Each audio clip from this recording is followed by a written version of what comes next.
Better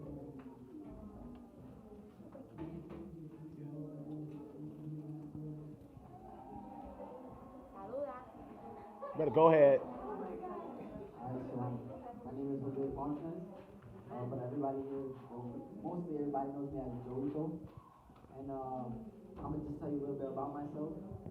I like to play sports. I like basketball. I play baseball as well. 17 years old. I'm a senior in high school. I should be finishing this year. And I'm here with my family. My father's over there in the corner, the bald guy with a selfie stick all the time. He's always on Facebook too. And I'm also here with my mother, dressed in white. She looks like a French model.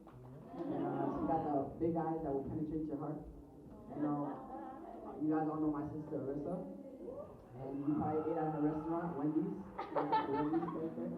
But yeah, no, I'm not only here with my physical family, but I'm also here with my spiritual family, which is Generation Blessed. I come from HCRN Church in Worcester, Mass. And this is just the church that we got and stuff like that. But I'm gonna start off with a little story. Also, I also want to thank Pastor Richard Pitt for giving me the opportunity to preach here. Because it's a privilege to speak to you, especially at a young age. Because how many of you guys know that it doesn't matter what age you are, but God can still use you. Amen. That's how God used David when he was a little boy. So I also want to thank Pastor Harrison and Valerie for letting me preach at the temple.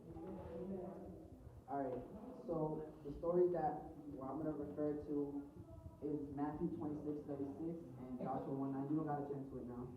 But I'm going to just pray so that we can get ready to it.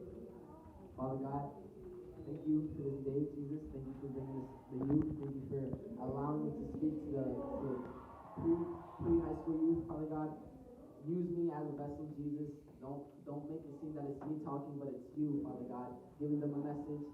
Lord Jesus, I pray that you open their hearts and you open their minds to receive, and that they can grow spiritually and physically, and they can take this word and run with it, Father God. In your name we pray. Amen. So I'm going to start off with a story.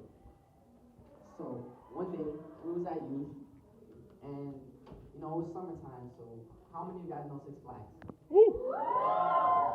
So we were talking, and then they came up to me. They was like, "Oh, Joito, we're thinking about going to Six Flags." And mind you, I was like 12, and I was like, "Oh, cool." And it was like, "Oh, if we go to Six Flags, will you go on every single roller coaster ride with me?" And I said, "Of course. Like, I'm not scared or whatever. Like, I'll definitely go on every ride." Why did I say this? Because the next week I got hit up with a text. It was like, "Oh, we're going to Six Flags, and you're going on every roller coaster." And I had a ill fear of roller coasters. So I was like, dang, I just set myself up. So I'm thinking, yeah, now I can't flop now. I gotta back myself up. So the week comes, and I forget all about it. So we're in the water park, and everybody's reminding me, "Oh, I can't wait to go on every roller coaster." And I'm over here like, dang, I really don't want to do this. So then we enjoy the water park, then we go to the dry park, and we're in line. And I think it's so ironic that the first ride that we're going to go on is Goliath. And you guys know the story, David and Goliath.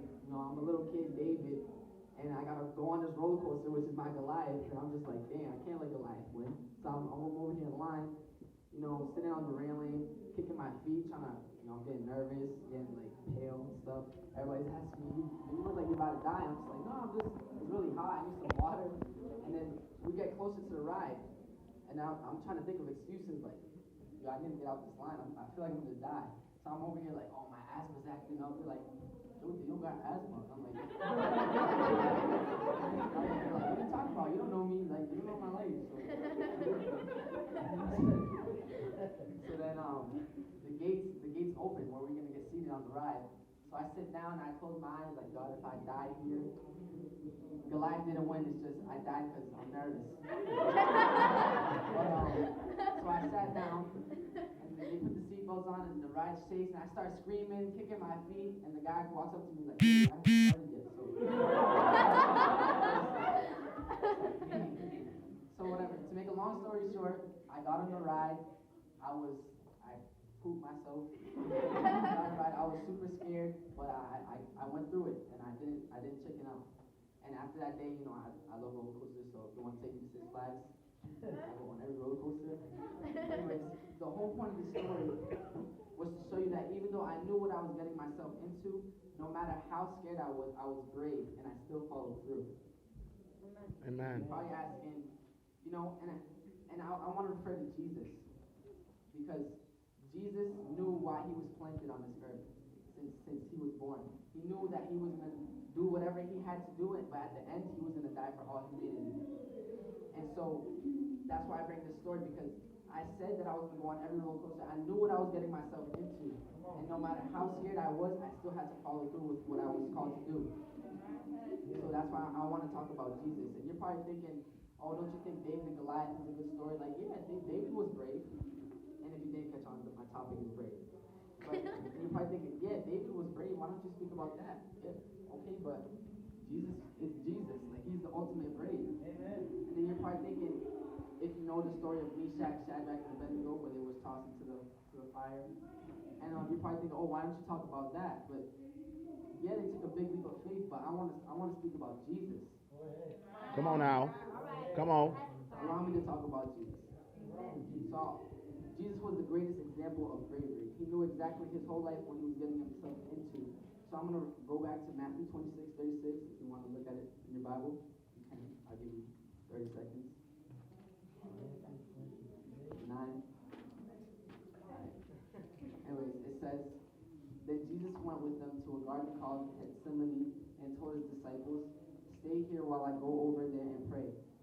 Taking along Peter and the 2 sons of Zebedee, he plunged into an agonizing sorrow. Then he said, this sorrow is crushing my life out. Stay here and keep vigil with me. Vigil is just, like, be aware. Going a little ahead, he fell on his face praying, my Father, if there is any way, get me out of this. But please, not what I want. What do you want? And have you ever been in that situation where you're in a room and there's a bug? There's a bug on the wall, right? And you're thinking, oh, I'm gonna kill this bug. I'm gonna kill it. So you grab a shoe and you're about to go squash the bug. And right when you're about to go squash it, you're just like, all right, I gotta hold up. Take 3 steps back. I'm gonna kill this bug. I'm gonna kill it. So you go into it, you're about to kill it, and you're just like, all right, Dad, can you kill this bug, because this bug is really scary. I can't do this. That's exactly what Jesus was going through. Jesus knew he had to do what he had to do, but right when he got to that point, he begged God, yo, if I don't have to do this, I pass my cup. Let somebody else do this. But then he reflected on himself and he said, yo, you know what? It's not what I want. It's what you want. Yes. Come on now. Anyways, how would you feel knowing that your time was getting close, like you were minutes away, seconds away of dying a horrible death? Like, I want to ask somebody right now, how would you feel if you knew minutes away you was going to die a horrible death? How would you feel? Scared, right? Would you chicken out? Would you chicken out? I would chicken out. If I knew what I was going to go through, I would be like, you just better find somebody else. But the fact that he was brave, and just because you're brave doesn't mean you don't have fear. That's the truth. It's just the fact that you're willing to overcome that fear. Right. If you didn't catch it yet, I'll say it again. All right, say it again. Say it again. Come on now. Say it again, preacher. Come on. Just because you're brave doesn't mean you don't have fear. It's just the fact that you're willing to overcome that. Yes. Amen. Santo. And that just shows how brave Jesus was. And then another occasion when Jesus was brave, when he was preaching to a big crowd, and then he was preaching a hard word, and they started to leave, and his disciples were like, hey, yo, the crowd's leaving, you gotta calm down. Jesus, like, you're coming too hard. And Jesus was like, do you want to leave with them? And what I'm trying to say is, you have to be brave, because sometimes in life, you're gonna say some real stuff, and because we are Christians, we are sons of God, right? And you're gonna tell people the truth, and sometimes people are gonna be like, yo, you're coming too hard, you gotta calm down. And you just gotta be brave, because you're not doing it for them. You're doing it to save whoever you have. So if friends are gonna come and go. Go ahead. You know, I'm gonna get real. Friends are gonna come and go. Amen. But that just shows who's real and who's not. Yes. Anyways. And I know you guys, what grade you guys in?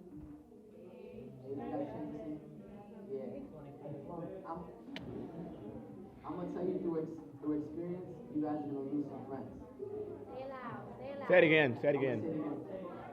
Through experience, No way. through experience, you guys are gonna lose some friends. And I know because 8th grade, I thought, I'm Joito. I got mad friends. Then when I got to high school, it was just like, where did all my friends go? And you gotta understand that through this process, everybody's developing. You guys are going through that developing stage where they're just gonna change on you. They're just gonna change, and that's because they're trying to find who they are. But you guys have Jesus. Yes, come on now. So you guys know who you are already. So the plan that you have to do is you just have to tell them the truth and help them find who they are. So that they don't get lost. Amen. Stay true to what you believe in. And don't let nobody change you. Because the goal is, you're going to get thrown into a situation where there's going to be full of sinners. Jesus didn't chill with people who were saved. Jesus constantly chilled with sinners. And you're going to be thrown in a high school full of sinners. The thing is, you can't let them change you. You have to change them. Yes, come on. Come on. Come on. That's it. Come on now. That's the whole point of being brave. Bravery isn't just squaring up to somebody and I'm going to beat you up and I'm going to win the fight. And there, I was brave because I stood up to him. There's a whole lot to bravery than just beating up somebody and winning a battle. You could be brave in so many different ways. Like I said, you're going to be thrown into a situation where there's a den full of lions, but you have to be the difference. Come on now. Come on now. And then you speaking, because, like again, I'm not going to tell you something that I didn't go through.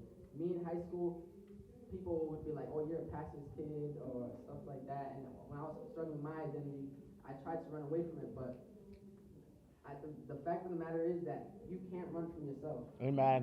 We all have callings, and you can't run from it. No matter how hard, no matter how far you try to get, at the end of the day, you're going to get pulled right back here. And I always learned it's good to fall. It's good to fall in the hands of God than falling out in the world. Because if you fall in church, God will always be there to pick you right back up. Yes, come on. Come on now. But if you fall in the world, all they're going to offer you is death and confusion, and you're just going to be cold. So what I'm trying to say is don't give up. That's bravery. Get up and try again. No matter how much times you fall, Jesus is always going to be there to pick you right back up. Come on now. And like I said, don't ever be ashamed of the gospel. You've been a minister. You know who you are, and you're trying to help others show who they are. And through that's why we have Jesus. You can't be scared. Oh, I'm going to talk to this person, or what if they laugh at me because I have Jesus. You can't think like that, because who knows, the person that you're talking to and trying to save is going to be an impact on our next generation. Who knows it's the next TD Jakes? Who knows the next athlete that could be for Jesus? You better come on.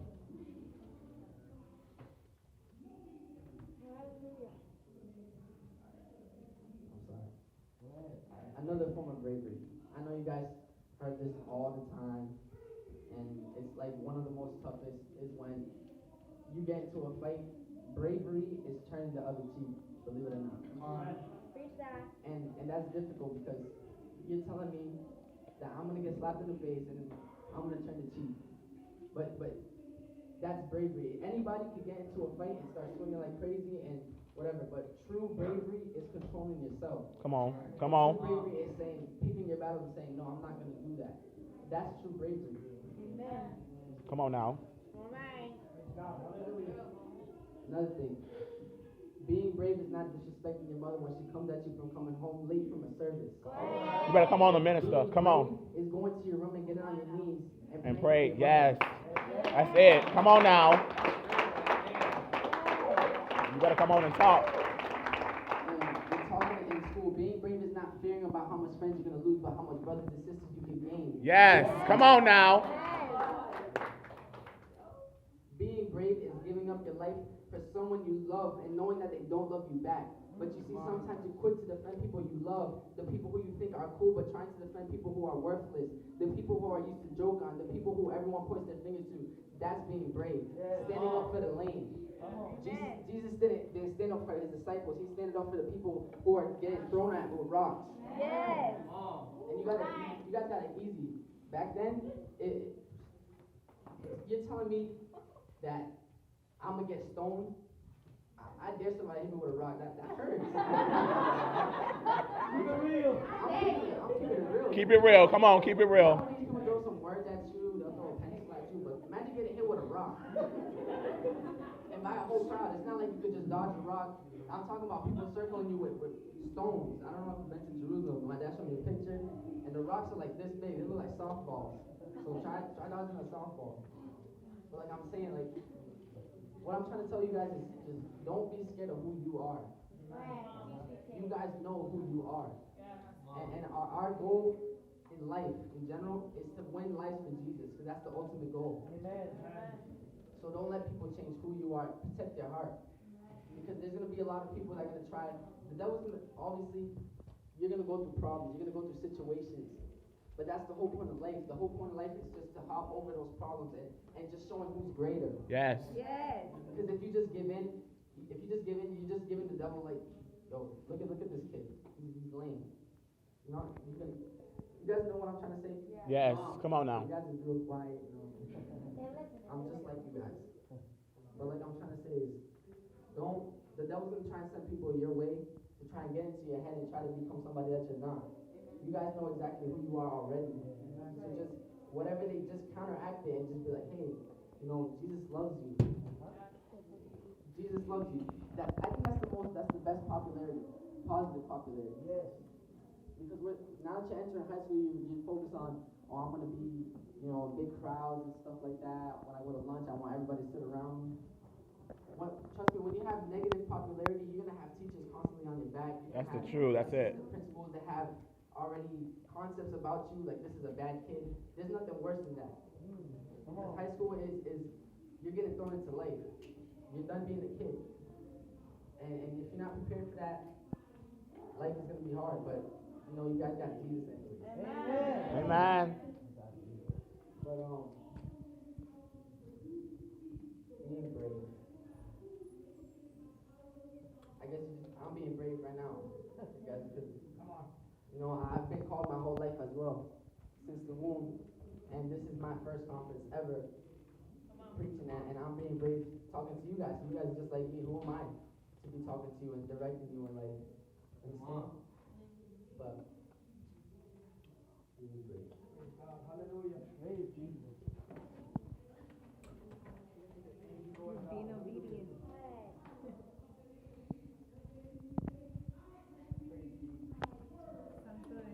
Have your way, Lord. That's pretty much my sermon. Yes. Got it.